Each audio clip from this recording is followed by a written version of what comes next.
when it comes out, or an NFT, or, share a, piece of software, or like we've been doing for airdrops, going and getting on a chain and doing a swap and all this stuff, because all that'll be part of Blockchain Alliance, right? Being able to do that stuff. If that's all of us are in that community, the community will never be big enough to be powerful. Number 4, the affiliate program is one of the most important parts of what we're doing with Blockchain Alliance. It's the part we were missing with Nexus, where we had this phenomenal concept, this idea of education and projects and working together, and rising tide raises all ships. The problem is we did not have the leadership, the people that said, you know what, I can make 50 grand this month, so I'm going to go share this with every single person that I know. I'm going to go build a network of 1,000, 5,000, 10,000, 15, 20,000 people. And at the end of the day, community is commerce. So if we have a community of a few hundred or a few thousand people, we can make some stuff happen. We can't create $1 trillion in wealth. That takes a much larger community. And so you have to say, how do we get there? We get there by not having everybody do the affiliate program and show up, but we get there by having that affiliate program there. The other side of it too is if I invite somebody there and they go, I want to do this, but I don't have the money.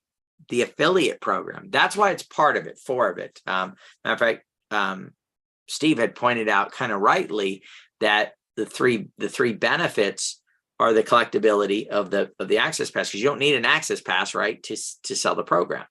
The access pass is, the collectability, the utility, and then the ACE, right, the Alliance Collective Enterprise. However, without number 4, the people that say, I want to go make some money now, these other 3 will not have the value that they can have. The value of the collectible is what? Supply and demand, which means you have to have more demand than supply. How are we going to get more demand and supply? Oh, that's right. We need the affiliate program to be able to do that, because we need to get tens of thousands, hundreds of thousands of people in this thing. Okay, let's go to the utility. The utility, the more powerful, the more people we have, the better the utilities can be, because we have more data and information for AI. We have more of a network to find the projects that we're looking for, to then to share with everybody else that we can do the education on. So the size of the community is going to determine the quality of the education. Without the affiliate side, we don't have a big enough community to do that, right? And then, of course, we all know that the ACE, the Alliance Collective Enterprise, it is truly the number of people we have, which is a multiplier to generate the wealth that we're looking to build. So 20 people, 40 people, 50 people, they can do a little bit better than one person. But if we really want to be shakers and mover in the space, and we want to have big companies come to us and go, hey, we're getting ready to launch our metaverse and we need a community to do this, and we're willing to write you a check for $10 million in USDT, right? Not a check, but pay you guys in USDT $10,000 or $10 million. We're not going to do that with a few thousand people in the ACE. We need the people. The affiliate side of this thing is key to it, and I don't want to run from it. If somebody looks at this and they go, I was wanted to do this because I saw the first 3, but you guys have an affiliate program, I don't want to be part of it. They do not understand the value of having, whether it's 10 or 20 or 30% of the people that decide to go out and share this, they are the early value providers, the people that are sharing it and being a part of it. And everybody becomes a value provider over time. But the affiliate side is the 4th benefit, because that's the growth of the community, and community is commerce. Look, guys, this community as commerce is not something that existed before we started talking about this 7 years ago. This concept, this idea of the participatory economy, these are the ideas that came from us, right? That we've built and moved forward and will continue to do. And I'm going to tell you, in 15, 20 years, everybody will be using community as commerce, the participatory economy. It will be what it is. As a matter of fact, me and Jan were doing an interview with Brian Shuster. You guys are going to love the stuff that we've come out of this with what's going on with Otherverse and where it's headed to. And Brian's vision of it, because we did a great interview. But he told me on there, he goes, yeah, back in 2008, he sat down, and he's brilliant, right? Like genius brilliant, like, 140 plus IQ, right? Type thing, right? Author, he's actually done came up with a concept shoot, what am I trying to Jan, not relativity, but anyway, yeah, the something of the post-productive economies. Well, yeah, that's the other paper that he wrote, but he's also published papers on the physics. Physics. So what Einstein was trying to solve. What Einstein was trying to solve when he died. Ryan has figured that out, right? And he's published a paper on it, and he's doing work on it. But he was either going to work on this thing that Einstein couldn't figure out that he was able to put together, or he was going to go out and publish and write one on this. And Jan said it better than I could, right? It was a long title for what it was, but it was about this new economy. I'm going to pull up, Jan, can you pull up Guy from England and look for 2050? I want people to go watch this video, because he talks about, without saying the name community-based commerce or participatory economy, he talks about by 2050. And Brian's premise was this, that back in the day when emperors ruled, it would take hundreds of thousands, tens of thousands, millions of people to do everything that was necessary in order to provide value, the lifestyle of that one family, that king in his life, his thing. Over time, because technology has made it to where it takes less and less people. One of the examples he used was music. 20 years ago or less, if you wanted to produce an album, you needed an entire team of people to produce a quality album. Today, one person with a laptop can produce the next mega hit, right? A song that could go make millions of dollars, tens of millions of dollars. So technology makes it to where it takes less people to create the value that it takes for more people to live comfortably, which means what? Eventually, there are less people needed to create that value, so there are less jobs. And there are more people that don't have a job, right? Because they're not needed to do it. So what do those people do? That is the participatory economy.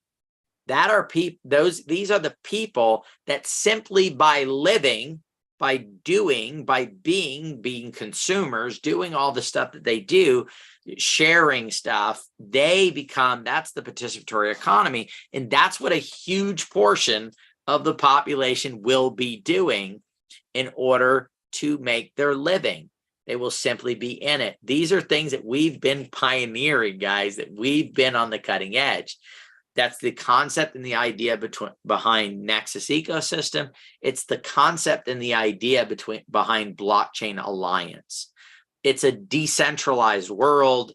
It needs to be decentralized. If it's not, then we're servants, basically, right? If it's a centralized world and we become these people that are just subsiding, the participatory economy in a centralized world is not a good place. It only becomes a good place if we move decentralization forward, meaning maybe 30% of everything that takes place is centralized and 70% is decentralized, or 80-20 or 90-10, right?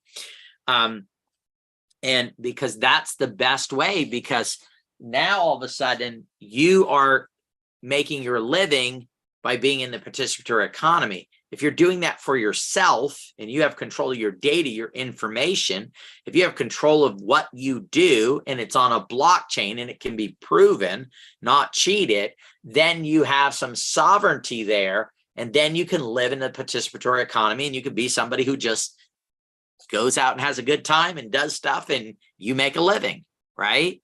If it's under a centralized authority, majority centralized, 80-90% centralized, and you're doing that, then you are working for those companies. You are not existing for yourself, you're existing for them.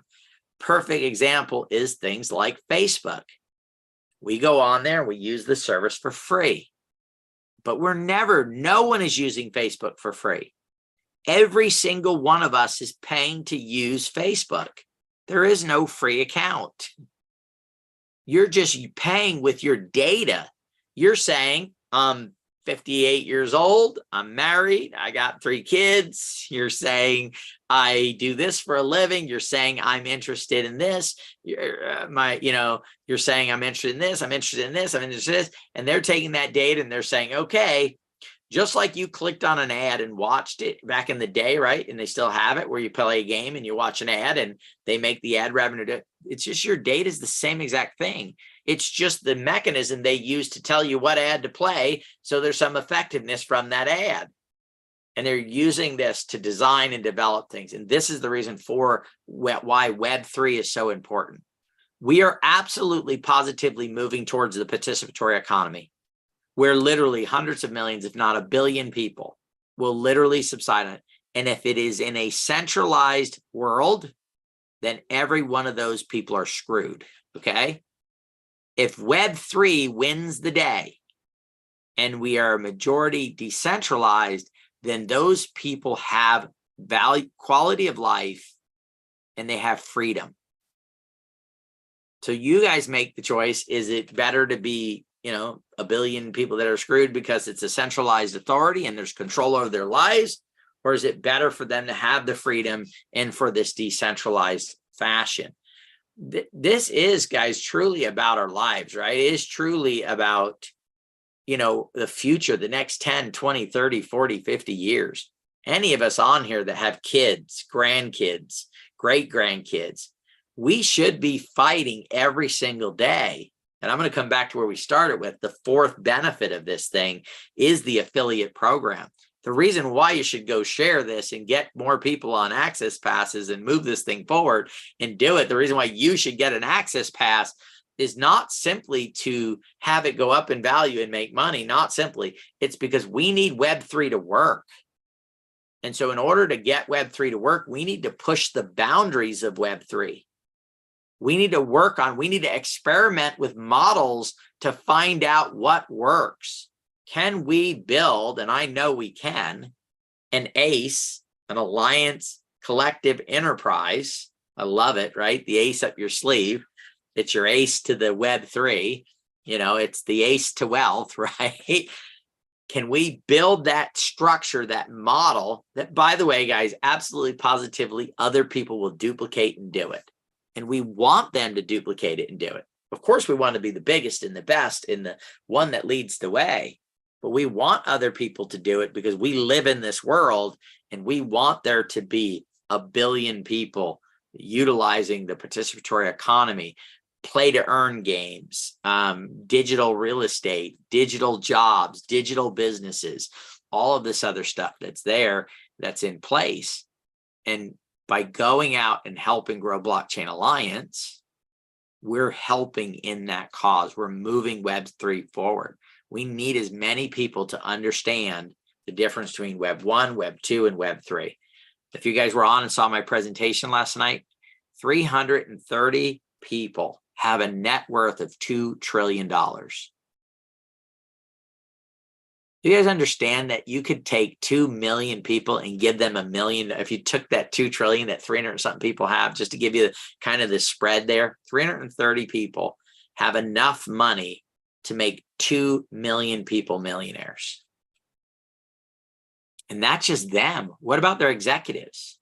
What about the people who have worked for their companies, their CEOs, their vice presidents, all the tech people who got stock in these companies? That's trillions more because they work in the right place. But what about the investors? Jeff Bezos owns 20-something% of Amazon. The VCs that put up the money for him to build it out own 20, 30, 40%.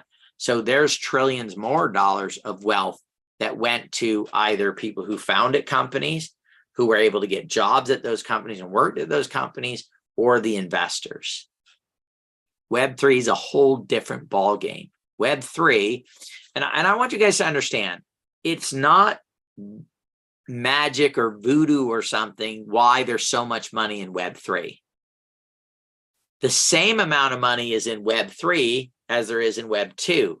The difference is the distribution of those funds. In Web2, they go to the founders and the wealthy investors and the employees. In Web3, it goes to the people, the community that supports the ecosystem, and then some of it goes to the founders. Some of it goes to, give you a perfect example, Vitalik. He created Ethereum, him and a group of about 10 people. Really, if you think about it, Vitalik created a entity, Ethereum, which at one point, I haven't looked at the market cap lately, but it was over $300 billion, right? That Ethereum was worth $300 billion. He's wealthy, but he's not worth $30 billion, $40 billion.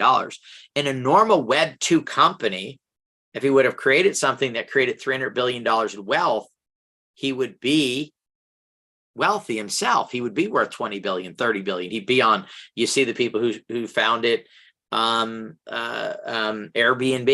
right? They're billionaires.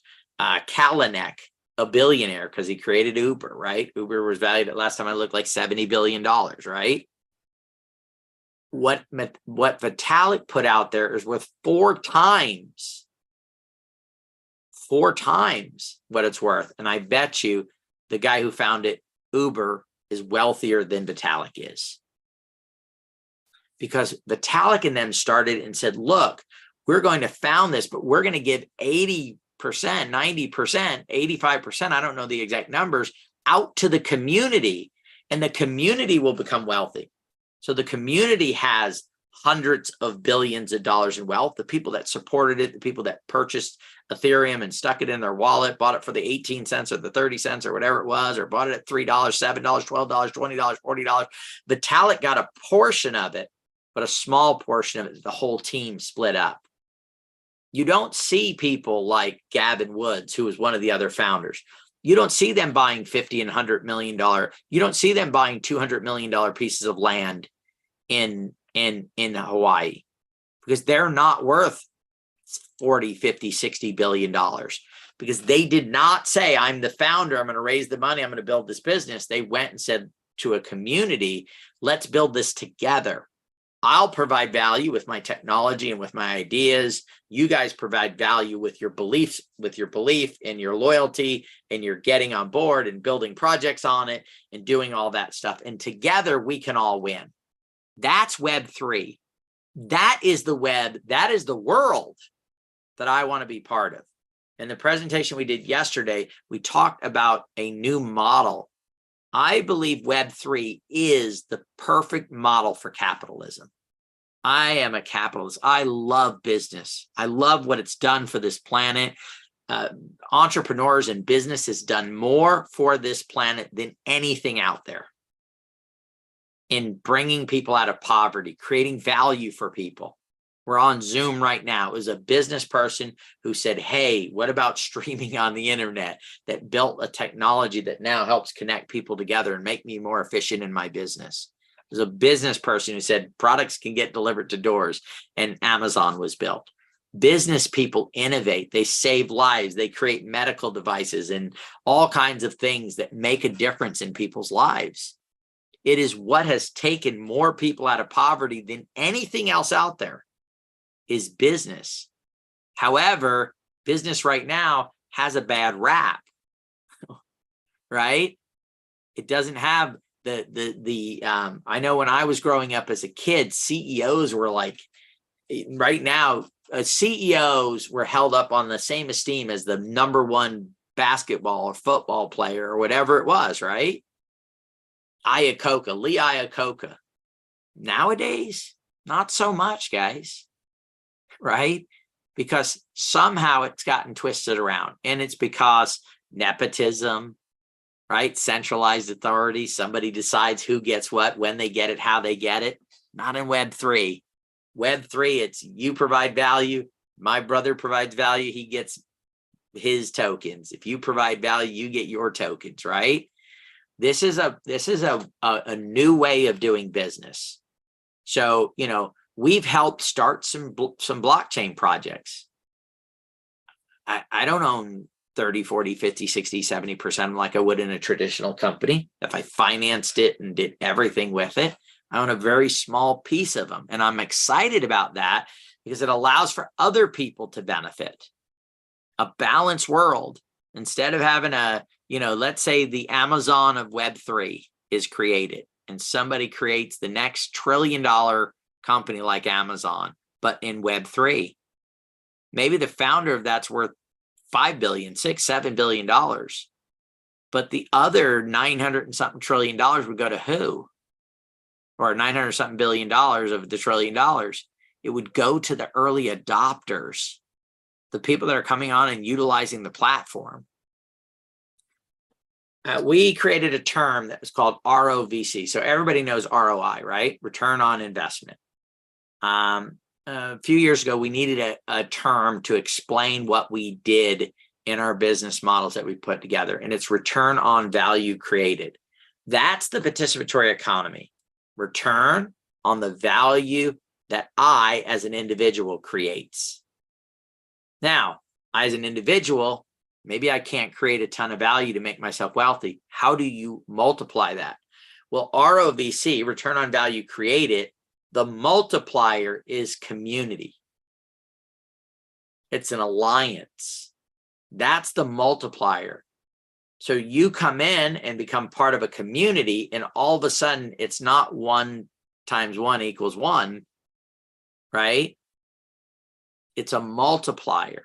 It's 1 times 1,000 or 1 times 10,000 or 100,000 or 500,000 or 600,000. The history is littered with people who just happened to be in the right gene pool, right? They were born to the right parents who became wealthy. People who happen to be the right person's roommate, right? Great example, Mark Zuckerberg. So there's a young guy, I can't remember his name, but he became their press secretary.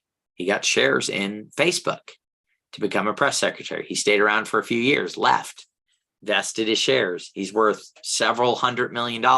He's out bashing Facebook, right? Was he some superstar PR person that was the best in the world? No, he was a college student. He probably hadn't even done any PR yet. He was just in college, but he was in the right place at the right time, and he had created success. That's why people don't like capitalism the way that we should. Right? We see greedy CEOs getting paid, $400 million a year, and you're thinking, God, I work hard every day. What could they be doing that makes them get paid $400 million? The banking industry. Oh my goodness, guys, we should be pushing forward DeFi just for that reason alone. Some guy goes to Stanford or something and then goes, oh, I'm going to go become an investment banker on Wall Street. No smarter than you, maybe, or maybe he is smarter than you. But all of a sudden, because of the fees that we pay, you don't even have to have any money in an investment bank, and you're paying the fees because it's part of the cost of doing business. Every product we buy, every service we use has fees built into it that are going to these investment banker people because of the college they went to, and they knew somebody that got them a job on Wall Street, and they work, 30 hours a week, 40 hours a week. Maybe some of them work a lot, but they're getting paid millions of dollars to do very simple tasks that you could do or I could do. But those fees are being sucked out of us, right? DeFi, decentralized finance. You guys haven't even seen that's just the surface right there. DeSo. Oh my goodness. Now, how many of you guys put in a 1 if you've heard the term DeSo? Put in a 2 if you haven't heard it. Peter, did you say Coin Bureau 2050 2050? Yeah, it should be. Yeah, you should be able to find it with that. I looked it up once before, and I think that's what I used to find the recording of it. One section of it says, "Who are the useless humans?" Does that ring a bell? That could be it right there, right? So, all right. So nobody's heard of DeSo. It's decentralized social media, guys, and it's coming. And it's what we need. It's not some pinhead somewhere that probably just graduated college, 6 months ago, who's put in an office, who's getting paid probably 80, 100 grand a year to be your police, to police your social media. How many people on here, put in a 3, have been banned off of a social media, whether it's Facebook or Twitter? You got banned. I'm raising my hand. I'm putting in a 3 for doing nothing. Guys, Jody was banned. Oh my God. Could you ban Jody from anything? No. Guys, it's arbitrary. It's, oh, we feel like banning you. Right? You don't have, it's their platform. They control it. What about a platform that is controlled and run by a DAO, right? What we call an ACE, right? A DAO. How many people like ACE better than DAO, right? Alliance, collective enterprise, right? An ACE. I'd rather have an ACE than a DAO. A DAO kind of seems like it might be a disease or something, right? You got the DAOs, right? Oh my goodness. So anyway, guys, we're on a mission here. This is not just for us about money and about, personal finance. Yes, we want to make money, and I want to create $1 trillion in wealth and have my little piece of it, right? Can someone figure out what percentage do I need to have of $1 trillion to be a billionaire? Ain't very much, is it? It's like 1/100% and I got $1 billion, right? How many people on here would be excited if I came on here one day and said, by the way, guys, we just hit a new goal. We created it. First of all, the first goal I'm going to tell you is I'm worth $1 billion right now. The second goal I'm going to tell you is we created $1 trillion in wealth to get there. Oh, and by the way, you're one of the people that received that of it, right? That'd be pretty freaking exciting, wouldn't it? Of course, everybody would be texting me for a loan, right? You'd be like, can I borrow some money? You got a lot of it now, right? But this is the idea and the concepts between it. So before, Blockchain Alliance was really going to be a sister company of what we're doing. Right now, it is the model that I see that is moving forward and pushing forward. And then down the road, as we perfect it and we get it set up, then we can take those lessons and we can apply them to the Nexus ecosystem, and we can utilize them in other fashions. Because ultimately, at the end of the day, it's us, the collective us, that put the whole concept together and figured out how this would work, and make it to where it was something that people would want to get involved with and be a part of. And it's almost like if we're not sharing this with people, because we started with number 4, right? The affiliate program. If we're not sharing this with people, I just think we're doing them a disservice. Buy a $200 access pass and you're in the ACE forever, right? You hold it. It's like a pass forever to be in the door, right? And you've got the collectability of it, supply and demand. And you've got all the utilities. Did you guys hear, I think Doug might have shared this on one of his things, one NSI grid for a person produced 250% results in 30 days. 250+% results. Now, of course, past performance doesn't, dictate future results, right? Or doesn't guarantee future results. But if one person can use a grid and make 250%, couldn't other people do it? Those are just phenomenal. And it made 250% in really a sideways kind of bear trying to find a bull market. Imagine those assets if they left them in digital assets. Imagine, so you take let's say $100 becomes 250, and then the run comes and Bitcoin 10x's and you got that into Bitcoin, then your $100 over the course of a year became $2,500. That's a 25x return, guys. That can accelerate some wealth. That's the tools that are attached to this thing.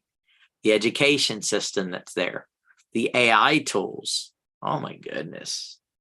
Dan Kennedy, guys, is freaking brilliant. I have had conversations with him. This is a gentleman who, and there's not a lot of people out there. There are people who built one tech company, maybe invested in others. There are not very many people who founded 3 tech companies, built them up, and then sold them off for the lowest was just under $200 million and the highest was over $1 billion.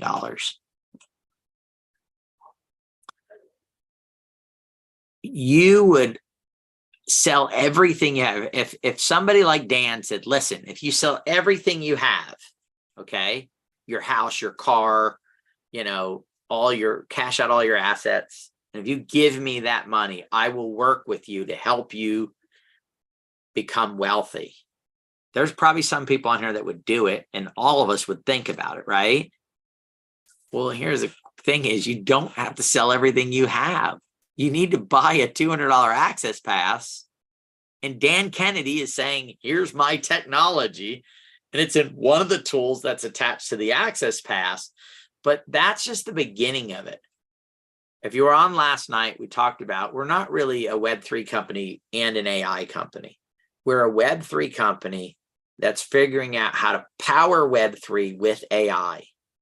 And the tools we're building are in that thought process. AI powering DeFi, AI powering NFTs, AI powering the metaverse, AI powering the marketing and the growth of it, AI powering the education system and the marketing of the education system, AI powering Digi, AI powering NSI. So all of this works together perfectly. And you have somebody like Dan. There's a recording of Brian Shuster out there, and he stands on stage in front of an audience of people, and he says something like, I've made a lot of people wealthy. He's part of the alliance. He's going to take his brain. Me and him have a great relationship right now. We talk about ideas and concepts and all the stuff that's being done there. Guess what? His brain power is part of the alliance, collective intelligence. You've got Dan's brain power. You've got Brian's brain power. You've got me. I'm part of the alliance. Josh Denny is part of the alliance. Ben Notini. And there'll be hundreds and thousands of other people coming in that will be part of that alliance. And here's the key. We're building tools. We're building stuff to help take what they know, their collective intelligence, and formulate that into opportunities for you. We're taking their collective resources, formulating them along with your collective resources to help figure out ways to improve your life, right? Financially. We're taking their collective networks. Oh my goodness, the Rolodexes they have. Your Rolodex, my Rolodex, the 100,000 people that get in, and we'll build tools, AI tools that will help maximize what can be extracted in the terms of creating value. Remember, ROVC, we get compensated because we create value for every single person that's involved in the entire equation. The projects we partner with, everything we do, we create value.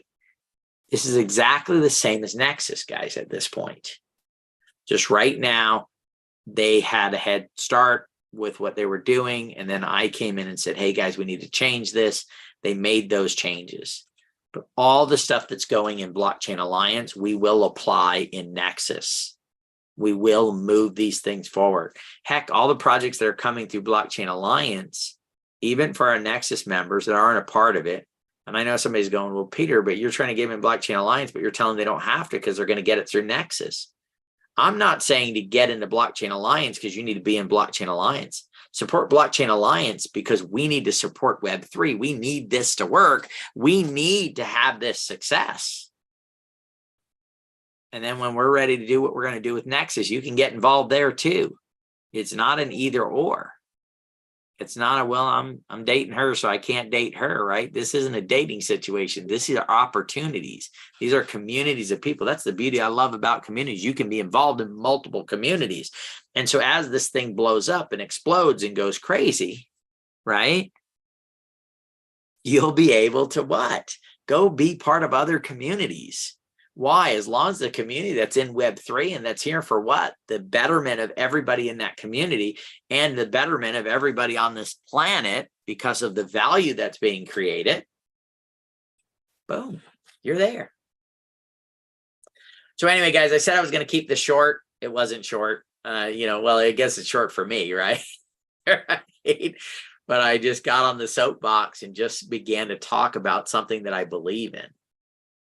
Myself personally, I've paid a very, very heavy price in time, effort, energy, sleep, everything, my own personal finances in order to, because I believe so much in this idea, this concept that community is commerce, participatory economy needs to be decentralized, and Web3 is that answer. And we believe that the metaverse is the core of Web3, and we have partnered with the company, the project, Otherverse, that is going to absolutely, positively win the metaverse. It will be, I don't care who else is in it, I don't care what else they're doing. Otherverse is going to be the core. It is going to be the main backbone of the biggest part, the biggest piece of the metaverse. I believe it. And with what we're doing with Blockchain Alliance, what we're doing with Nexus, everything that we do is going to keep us on that track. So, all right, guys, I am going to, sorry we didn't get to answer any questions. I think a few people put some questions into the chat there, but I think everybody answered them already. Thanks for being here. We have a call in 6 minutes. I'm going to let Rhonda wrap things up. We have a call in 6 minutes. She might have something that she wants to tell you with Blockchain Alliance. We're going to jump over there and listen to Mr. Josh Denny present the opportunity for Blockchain Alliance. Absolutely. And that was really fun to listen to your mind just explode and just connect things. So I really, and there's some of the comments in the chat is fascinating, food for thought, so thank you, Peter, as always. You may not have answered a lot of questions, but you've created a lot of questions in our minds for the next time. So there you go. I hope everybody will jump over on the BA call with us, and we will see you in however many weeks it is that we'll see you in too. And guys, if you're not in the Discord, join the Blockchain Alliance Discord. They gave away one NFT, and they're going to be giving away another one, especially of the people here. I understand finance is being tight. If you're in a position right now where you're like, I want to be in the Alliance, because whether you pay for the NFT or you get it for free in this contest, you're in the Alliance, right? You're part of it. So even if you don't, right, go join the Discord, become part of it, get your little link, and then just promote it out to other people. And then there's the possibility that you may be able to get yourself an access path. I want every Nexus member to be part of the Blockchain Alliance access, what we're doing here. So, all right, guys, thank you. We'll see you over on the other call. All right. Have a great evening, but we'll see you in 5. All right. We'll see you in 5.